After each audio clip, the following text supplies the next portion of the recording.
Dan karena saya menolak, maka mereka menjadikan saya sebagai tersangka. Dan itu semua, ancaman itu ada di WA ini yang akan saya serahkan hari ini. Sudah ada undangan ke kantor PIK 2. Sudah ada pernyataan dari pihak mereka, bisa AJB. Yang penting sudah ada kesepakatan. Dan karena saya tidak menerima kesepakatan tersebut, mereka akan tempuh jalur hukum, pidana dan perdata. Sudah ada di WA itu, ancaman itu sudah ada. Nah, kenapa saya bisa jadi tersangka, bisa jadi DPO? Ya karena saya menolak jual beli itu. Dan saya berasa sangat aneh, kenapa?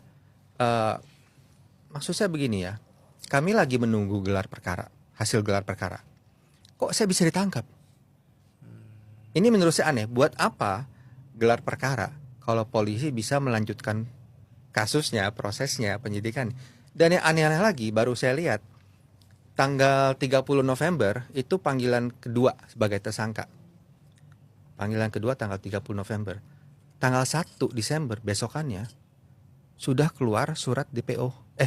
Bukan DPO, pencabutan paspor. Cepat sekali ya. Ya. 30 November panggilan kedua, 1 Desember surat dari imigrasi pencabutan paspor, 8 Desember surat DPO.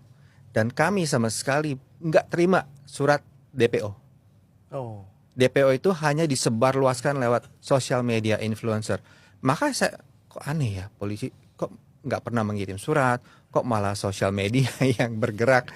Itu menurut saya agak aneh. Jadi sangat meragukan. Bahkan saya juga searching di internet, ada daftar DPO, itu nggak ada nama saya. Kalau mereka berasa mereka bisa menangkap sebelum adanya hasil gelar perkara, silakan aja. Itu yang terjadi.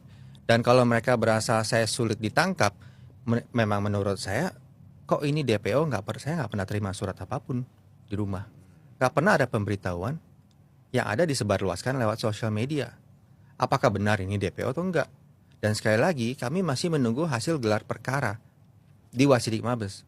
Sehingga dalam pikiran saya, ya wajar dong kenapa saya ini berasa nggak dalam DPO karena masih nunggu hasil gelar perkara. Di satu sisi Bapak belum menerima suratnya juga. Betul, permasalahan begini. Kenapa harus tempel foto-foto saya di depan sekolah anak saya? Kenapa? Kenapa anak saya itu dilibatkan? Supaya mereka dibully di sekolah. Mungkin ya, salah satu itu. Supaya mereka dibully, supaya mereka tertekan, supaya keluarga kita tertekan. Menurut saya ini bukan cara-cara polisi nih.